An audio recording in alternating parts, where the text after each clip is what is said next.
प्रभु का जो विशुद्ध शरणागत होता है उसका हृदय लीला भूमि वृंदावन बन जाता है। शरणागति की बहुत ऊंची स्थिति होती है, पर जब तक ये लक्षण, ये बातें, ये सिद्धांत आप नहीं समझोगे तब तक शरणागति को आप समझ नहीं पाओगे।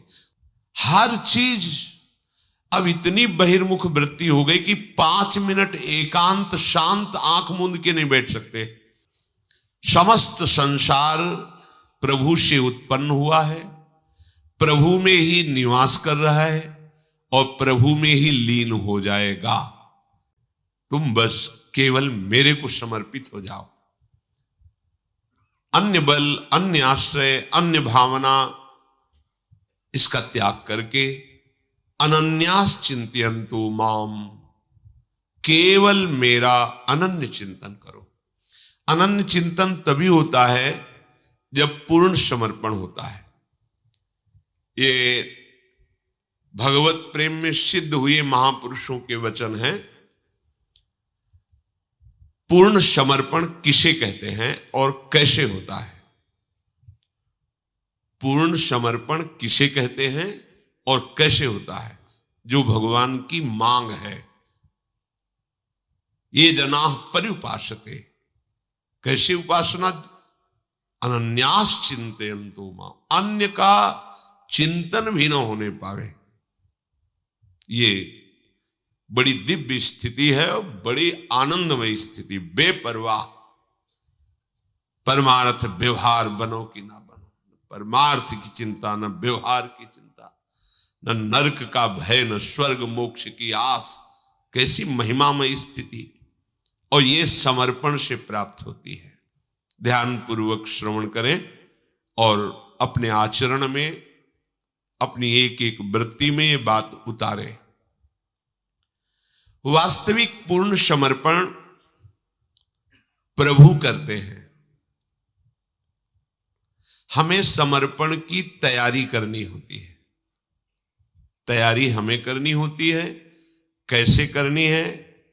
वो सब बना देंगे, संयोग बना देंगे, सदगुरुदेव मिला देंगे, सत्संग मिला देंगे, सब वो कर देंगे। आपको केवल राजी होना है। वो जैसा जैसा करते जाएं उसमें राजी हो जाओगे समर्पण के लिए, तो पूर्ण समर्पण प्रभु की तरफ होता है।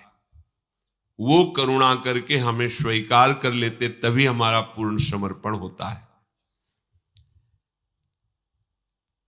अगर हम चाहें भी पूर्ण समर्पण करना तो नहीं हो पाता है, क्योंकि मैं पूर्ण समर्पण अपने आप को करता हूं, इसमें अहंकार शेष है, अहंकार है, नहीं हो पाएगा। अभी है। जैसे एक शरणागत जन प्रश्न कर रहे थे एकांतिक में कि बहुत वर्षों से समर्पित हूं, फिर भी हमारे ऊपर दुख क्यों आ रहे हैं? ये समर्पण का शब्द है। तुम हो कौन अब? शरणागत। क्या समर्पण किया? देह, मन, वाणी, चेष्टाएं, अहम, सर्वस्व। अब आपका है क्या? कुछ नहीं। तो दुख किसको हो रहा है? आप बिल्कुल शून्य पे खड़े नजर आएंगे, शरणागति पे नहीं। इसीलिए पहले शरणागति को समझो। शरणागति एक नाटक नहीं है कि ऐसे बाहरी कंठी बांध ली, तिलक लगा लिया और फिर प्रभु को कोसे कि हम आपके शरणागत हैं, आपने हमारी विपत्तियां दूर नहीं की, आपने हमें दुख दिया, आदि आदि। नहीं नहीं, दुख का तो प्रवेश ही नहीं होगा। आप देखिए ना, अगर प्रभु की शरण में रहकर दुख मिलता है तो फिर दुख निवृत्त कहां होगा? इसका मतलब आप अभी उस शरणागति के सोपान पर नहीं पहुंचे जिसे शरणागति कहते हैं। अहंकार शेष रहता है, उस अहंकार को प्रभु स्वीकार करते हैं। जबरदस्ती तैयारी आप करें, रौंद देते हैं। अशरण जब हुआ तब शरणागति होती है। अभी तो हम समर्थ हैं, अशरण कहां हैं? देखो ना, आप समर्थ हैं, आपके पास धन है, बुद्धि है, ज्ञान है, बहुत कुछ है, अभी अशरण नहीं हुए। शरणागति तो प्रारंभ होती है जब सब जगह झांक के देख लेता है। स्वभाव इसका, ये ऐसे नहीं होता। जब सब जगह देख लिया, कोई ठौर नहीं, कोई और नहीं, तब पुकारता है हरि शरणम हरि शरणम। ये व्यवस्था प्रभु करते हैं, ये प्रभु करते हैं। प्रभु की शरणागति में देह, इंद्री, प्राण, मन, बुद्धि, अहंकार, ये सब यंत्र की तरह हो जाते हैं और प्रभु इन यंत्रों को अपने अनुसार चलाते हैं। देह, इंद्री, प्राण, मन, बुद्धि, अहंकार, इन पर कब्जा होता है हमारे करुणानिधान प्रभु का और प्रभु के अनुसार ये चलते हैं। अभी ये हमारे अनुसार चलते हैं, वासना के अनुसार, देहाभिमान के अनुसार, फिर प्रभु के अनुसार चलते हैं। प्रभु का जो विशुद्ध शरणागत होता है, उसका हृदय लीला भूमि वृंदावन बन जाता है। उस अवस्था में लीला बिहारी युगल सरकार उसके हृदय रूपी निकुंज पर खेलने लगते हैं। वहां कोई कर्ता नहीं बचता है। प्रभु उसके तन मन पर स्वयं अधिकार करके यंत्रवत अपनी इच्छा के अनुसार उससे वर्ताव करवाते हैं। प्रभु के हाथ में उसका जीवन हो गया। प्रभु स्वच्छंद निरंकुश लीला उसी के हृदय में करते हैं जिसने अपनी पूरी की पूरी मन, बुद्धि, चित्त, अहंग सब कुछ प्रभु के हवाले कर दिया। ये आपका है, मेरा कोई अधिकार नहीं। इस समय प्रभु फिर ऐसी दो भयानक परिस्थितियां भेजते हैं जिनमें पास होना केवल गुरु कृपा ही होती है। इतनी अनुकूलता कि मरा हुआ अहंकार फिर जाग जाए। नहीं, कुछ तो है ना हम में, इतना प्रणाम नमस्कार यश, कुछ तो है ना हम में। गया, जिस सोपान पर चढ़ना था फिसल गया। इतनी प्रतिकूलता, हृदय में भाव, कहां भगवान है, कहां भगवान। जीवन हो गया भगवान का आश्रय लेकर भजन करते हुए, जीने लायक नहीं छोड़ा। कहां भगवान है। गया सोपान से नीचे। कौन जीना चाहता है। बहुत ही सूक्ष्म शरणागति भगवत प्राप्ति। एक ही बात समझ लो, शरणागति परमानंद बेपरवाह स्थिति है। बस वो समझ में आ जाए। आपका हृदय वारिश रहित हो जाए। आपके हृदय का वारिश कोई नहीं होना चाहिए। लावारिश, सरकारी कब्जा लावारिश जमीन पे हो जाता है, नहीं हो जाता। हाँ, पहले अनाथ स्थिति आनी चाहिए, तब दीनानाथ का आश्रय पुष्ट होता है। अभी तो स्वयं स्वामित्व बैठा हुआ है। पहले इसको प्रभु कृपा करके हटाएंगे। बिल्कुल हृदय द्रवित और कहीं कोई अहम नहीं, कहीं कोई सत्ता नहीं। स्थूल देह से लेकर के कारण देह तक अपना कहीं कोई अस्तित्व नहीं। यही तैयारी गुरुजन कराते हैं। इस तैयारी में जो अन्य आश्रय लिए होते हैं वो टिक नहीं पाते। तुम्हें किसी से बात नहीं करना, तुम्हें ऐसे खड़े रहना, इतने समय इतना, बस इतने। नहीं, ऐसा तो नहीं हो पाएगा। कौन बोल रहा है, कौन बोल रहा है। नहीं, हमारी कुछ तुम्हारी कुछ है अभी। गए। जिस सोपान में परमानंद स्वयं स्फुरित होता है, उस सोपान में एक ही शब्द जीवन में लागू होता है, वचनम करिष्ये तव। बस ये जीवन आपका है, बिका हुआ जीवन आपका है। तो पाई निधि मन मानी, जैसी रूप लाल हित हाथ बिकानी, निधि पाई मन मानी, मेरे बल श्री वृंदावन रानी। स्थूल देह से लेकर अहंकार तक, स्थूल देह से लेकर स्वभाव कारण तक पूरा का पूरा अपने प्रभु को समर्पित कर देना है। ये समर्पण करना भी आपको नहीं आता, इसलिए प्रभु संत सदगुरुदेव के रूप में अब वो जैसा कह रहे हैं उसमें बिल्कुल अपनी बुद्धि नहीं लगानी, बुद्धि भी दे देनी है। जब बुद्धि निर्णय करने लगे तो उसको भी वहां की जो वहां वचन है बस उतना ही, तेरी सलाह की अब जरूरत नहीं, तेरी सलाह से जब से सृष्टि हुई अब तक फंसा ही रहा, तेरी सलाह पर अब मुझे विश्वास नहीं, विश्वास है आज्ञा पर। जो ही वो इतना कर पाता है तो प्रभु स्वयं उसके हृदय में आ जाते हैं, उसको बुलाना नहीं पड़ता, ना ये कहना पड़ता है कि हे नाथ मैं आपकी शरण में हूं, आप मुझे स्वीकार कीजिए। क्योंकि जब कहने वाला नहीं रहा तो अब प्रभु को आवश्यकता नहीं आपकी प्रार्थना करने की। जैसे विशाल चुंबक लोहे को स्वयं खींच लेता है, ऐसे ही जो हृदय प्रभु के लिए समर्पण की वृत्ति की तैयारी करता है तो प्रभु स्वयं उस हृदय को खींच लेते हैं। हृदय हारी, हृदय बिहारी हमारे हृदय में ही आ जाते। जागृत शयन रहे तो उर ऊपर मणि कंचन ज्यों पाची, जैसे मणियों की कंचन की माला हृदय में, वैसे युगल सरकार इंद्र नीलमणि श्याम मनोहर सात कुंभ तनु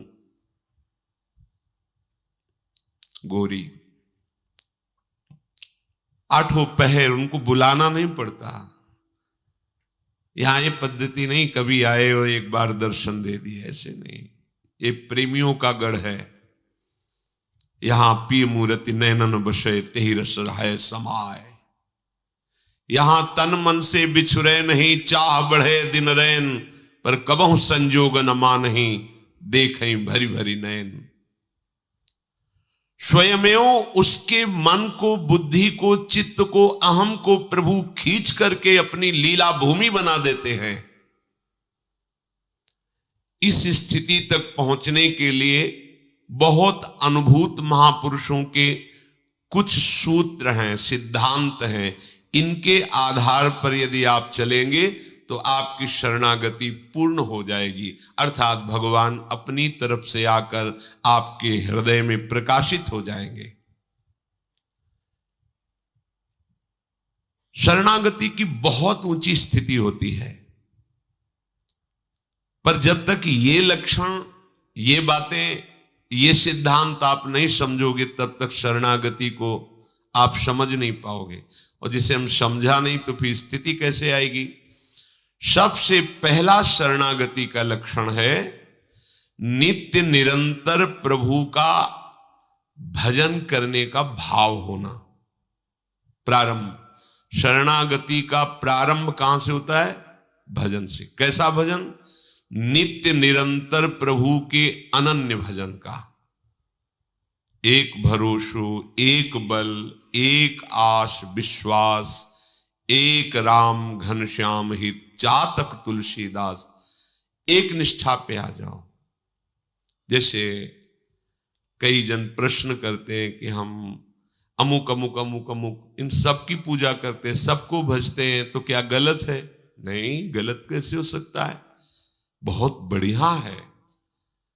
पर प्रेम मार्ग के पथिकों में आपकी गणना नहीं होगी। आप अध्यात्म की ऊंचाई पर चलने वाले महापुरुषों के मार्ग पर नहीं है। यहां तो तब आपकी एक भरोसो, एक बल, एक आस, एक विश्वास। कैसे? जैसे गोस्वामी जी के आराध्य देव रामजू है तो कह रहे कि चातक की तरह एकमात्र, जैसे चातक मेघ का आशिक होता है, ऐसे एक राम घनश्याम हित, चातक तुलसीदास। जैसे हित महाप्रभु कहते हैं, रसना कटो जो अन रटो, निरखी अन फुटो नैन, श्रवण फुटो जो अन सुनो, श्री राधा जस बैन। ये अनन्य भजन की तरफ। अब यहां से शरणागति प्रारंभ होती है। वो साधारण भक्ति है, क्रम से अगर चलोगे तो वहीं से आगे बढ़ना होगा, पर उतना ही विश्राम स्थल नहीं कि हम थोड़ी पूजा बहुत से भगवत स्वरूपों को विराजमान करके कर ली। वो तो कामना पूर्ति की विशेष भावनाएं होती है ना, कि गणेश जी सुन लेंगे तो सुन लेंगे, लक्ष्मी जी सुन लेंगे, फिर देवी जी और भी भगवान है, इन 10-5 भगवान में कोई ना कोई एक तो सुन ही लेगा ना हमारी बात। हाँ, तो अब यहां अपनी बात नहीं सुनानी है, अपनी बात ही खत्म कर देनी। अब आपकी बात चलेगी, हमारी कोई बात नहीं है। जब आप अपनी बात खत्म कर देंगे तो आपके जीवन में वो बात आएगी जो बात की बात है। कहा कहो एक जीव सखीरी, बात की बात। शरणागति का प्रधान साधन है नित्य निरंतर अपने प्रभु का भजन करना। प्रभु का भजन करना नहीं कहा, अपने प्रभु का। अपने कौन से प्रभु? जो हमारे गुरुदेव भगवान ने नाम दिया, मंत्र दिया, रूप दिया, उपासना दी। ये किसी फल के लिए नहीं। ये जिस शरणागति का भी वर्णन किया जा रहा है, ये इसके आगे कुछ नहीं है। ये शरणागति आ गई तो तुम जो भी भावना करके चले थे वो सब प्राप्त हो जाएगा। सब, जो भी लोक परलोक, प्रेम, ज्ञान, बोध, जो भी, किसी फल के लिए नहीं। वो केवल अपने आराध्य देव को प्रसन्न करने के लिए भजन करता है। जैसे हम नाम जप करते हैं तो लाडली लाल मुस्कुराए इसलिए करते हैं। राधा बोला तो लाल जो मुस्कुराए, श्याम बोला तो लाडली जो मुस्कुराए, यही हमें देखना है। हम जो राधा वल्लभ बोलते हैं वो हमारे प्रिया वल्लभ, बहुत प्यारा नाम श्री लाडली जी को लगता है। वल्लभ श्री लालजू का नाम है, और राधा नाम तो लालजू का जीवन ही है। विवश होकर, प्रेम विवश होकर अश्रु प्रवाह करते राधा राधा। तो हम राधा वल्लभ बोलते हैं तो हमारे युगल सरकार को सुख पहुंचता है। हम नाम भी जब करते हैं तो युगल सुख के लिए करते हैं। जो अपने कल्याण के लिए, पापनाश के लिए, अन्य कामनाओं की पूर्ति के लिए भजन करते हैं, बहुत अच्छा है, पर वो यहां श्रेणी में नहीं है जहां की बात कर रहे हैं। यहां मोक्ष को भी ऐसे हल्का करके देखा गया है। ये महाप्रेम सुख की प्राप्ति की शरणागति की बात कर रहे हैं। इस भाव में प्रायः ज्यादा लोग भजन नहीं करते।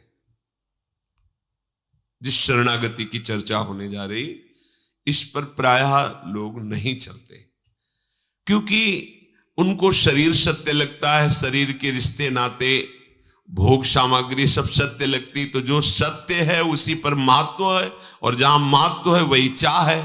तो भगवान का भजन बन गया साधन और साध्य बन गया संसार। वो रंग नहीं आया।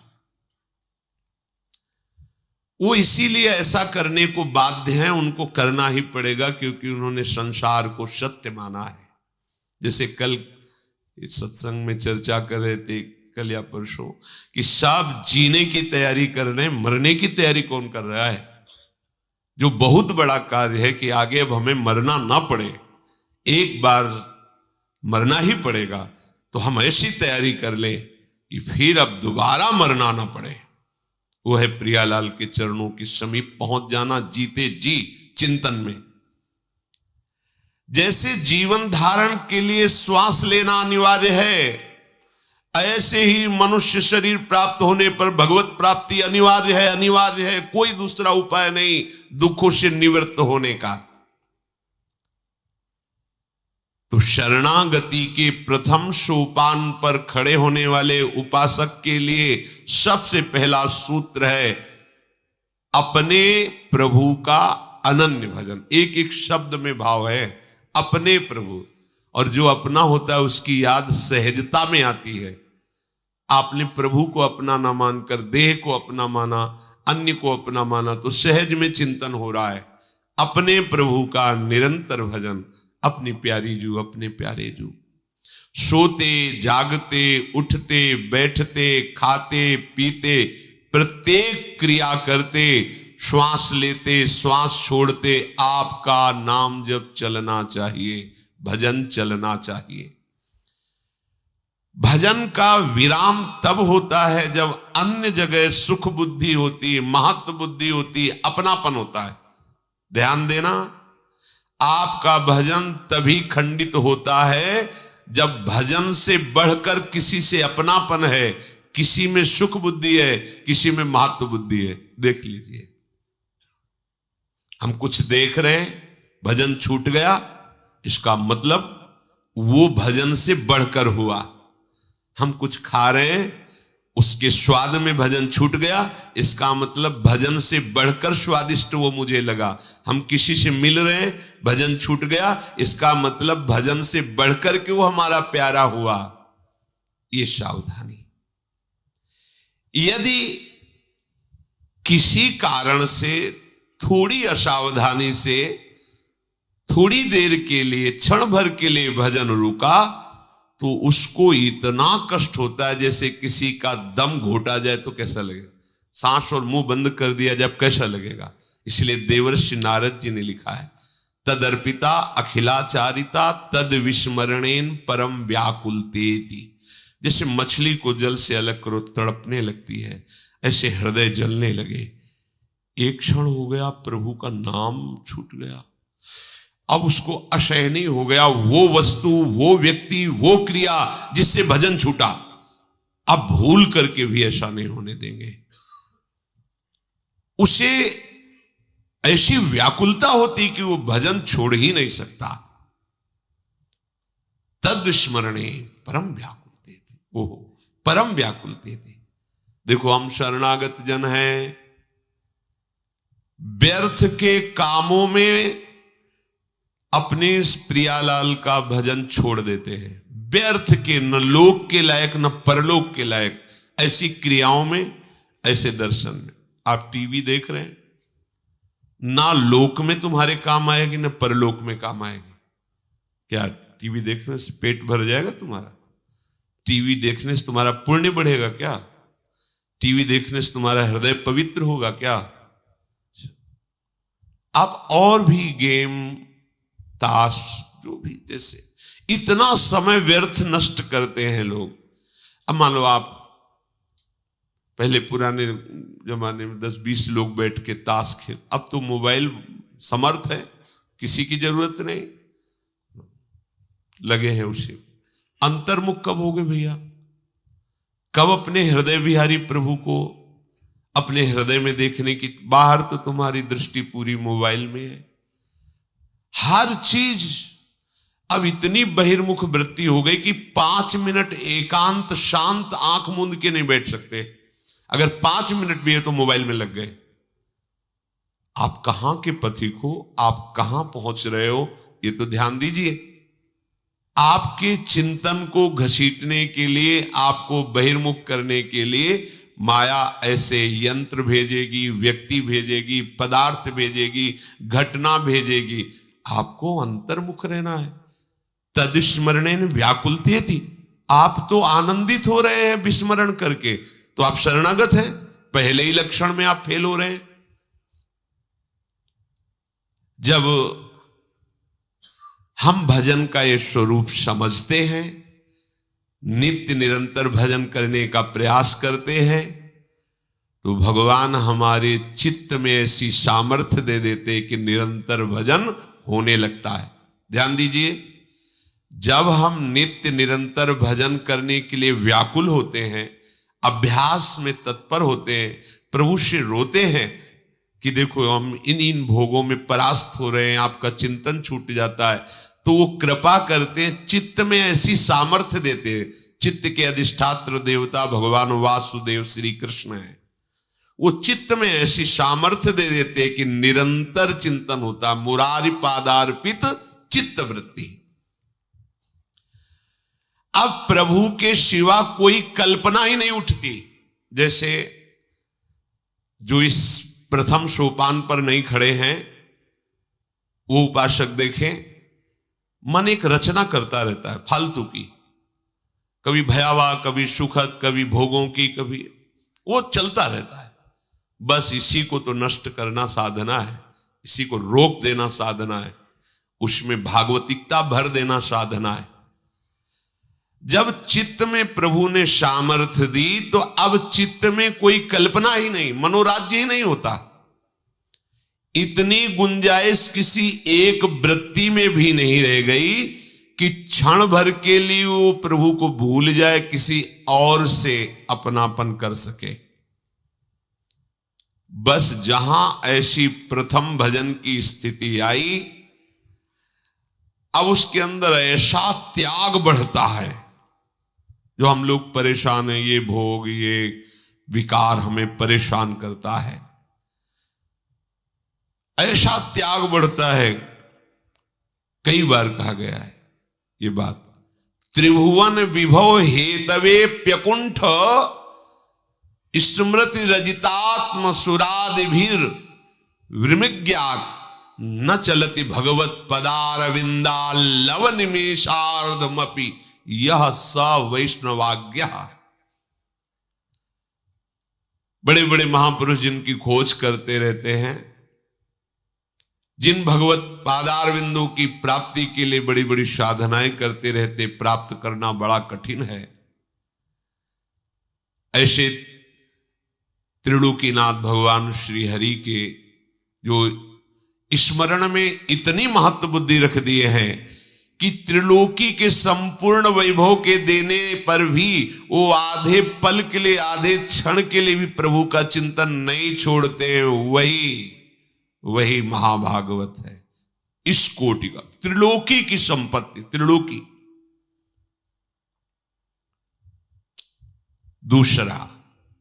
दूसरा सोपान शरणागत भक्त का। पहला भजन ऐसा नियमनिष्ठ भजन, चलते फिरते, उठते बैठते, सोते जागते, खाते पीते, हर सब।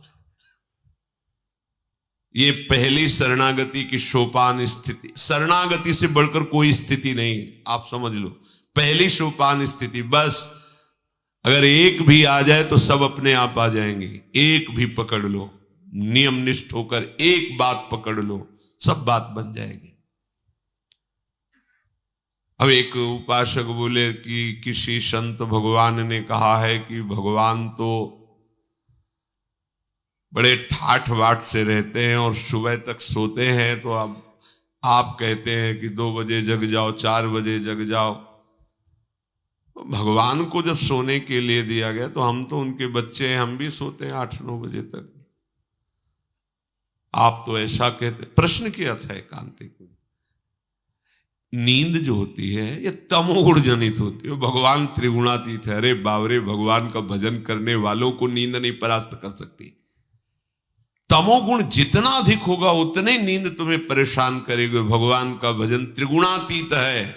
ऐसा नहीं है कि किसी भी परिस्थिति में तुम्हें ऐसा महसूस हो कि मैं कमजोर हूं। नाम बल, श्री हरिवंश नाम बल रहा, हरिवंश नाम बिसरे न छिन, श्री हरिवंश सहाय बल। हरिवंश भरोसे भय निडर नित गर्जत हरिवंश बल। ये देखो, 8 पैर हमारे हैं, इसलिए हम 8 पैर की पूरी वृत्ति सेवा में लगे। इसलिए नहीं जानते हो, देखते देखते कल्प बीत जाते हैं। दोनों युगल सरकार ऐसे देखे, मुस्कुराए, कितने समय तक कल्प व्यतीत हो गए। यहां राजभोग, श्रृंगार, शयन भोग सब 4 घंटों में, एक एक लीला में कल्प के कल्प व्यतीत, वन विहरण हो, कल्प के कल्प व्यतीत हो गए। गलबहियां दिए हुए कुंज निकुंजों में विहरण कर रहे हैं। प्रिया, हमारी अष्टपहर है हमारी इस मृत्यु लोक में, इसलिए हमारे 8 पहर प्रभु में समर्पित हो। तो वैसी दिनचर्या महापुरुषों ने बताई। हम नींद लेते हैं, इसलिए हम प्रिया प्रीतम को भी शयन कराते हैं। अब बोले प्रिया प्रीतम सो रहे हैं, हम कैसे राधा बोले, वो तो जग जाएंगी ना। जग जाएंगी, नाम कीर्तन नहीं बोलना, जग जाएंगे ना प्रिया प्रीतम। एक भाव स्थिति के जब पहुंच गए तो उसमें आप ये बात समझेंगे। अभी आप प्रभु को लेकर के इस बात में नहीं कि प्रभु बड़े ठाठ बाट से रहते हैं, तो हम भी बड़े ठाठ बाट से रहें और खूब सोएं, खूब खाएं पिए, तो वैसे ही विषय में आसक्त थे और आसक्त हो गए।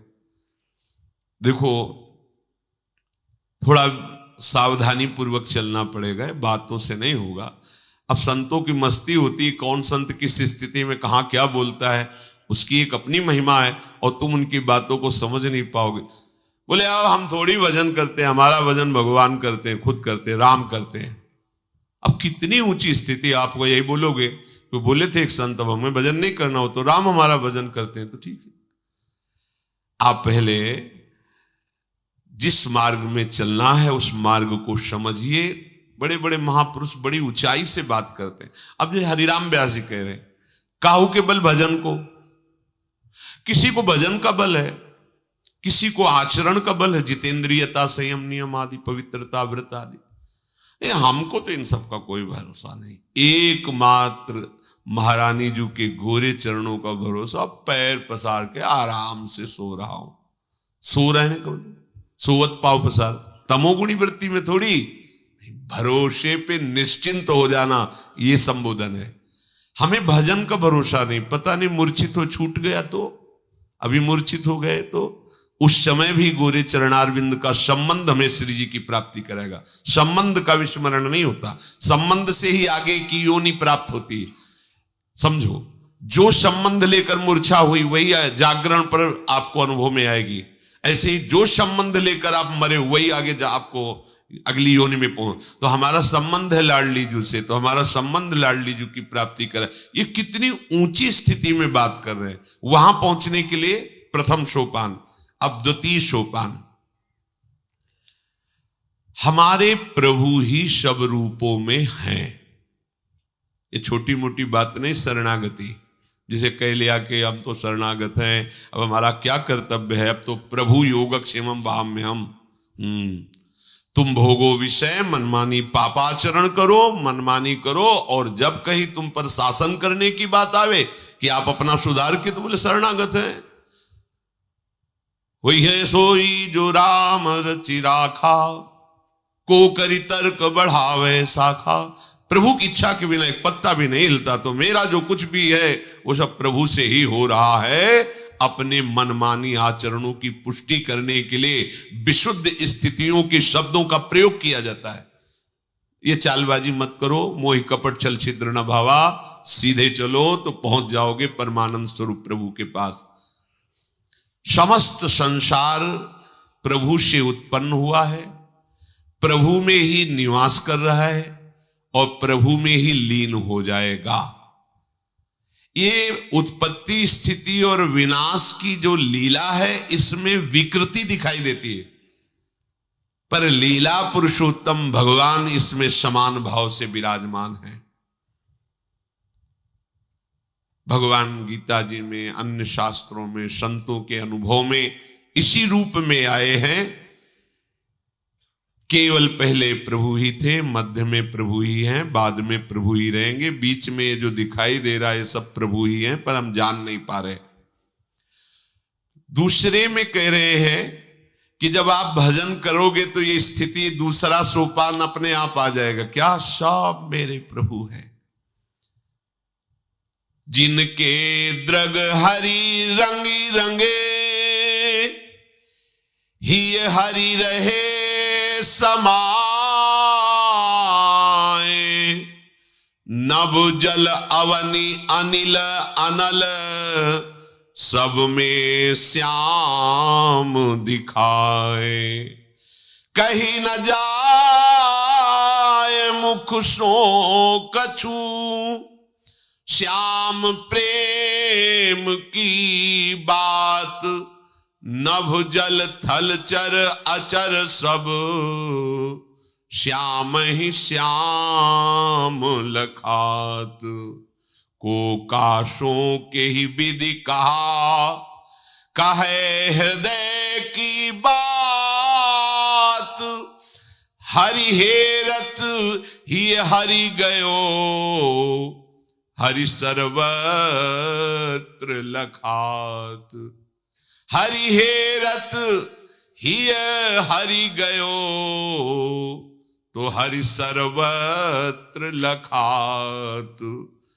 पहला सोपान निरंतर भजन। जब निरंतर भजन होने लगता है तो हमारे सब यंत्र पवित्र हो गए, मन बुद्धि चित्त अहंकार, और जगत में प्रभु के सिवा कुछ नहीं है, ऐसा अनुभव होने लगा।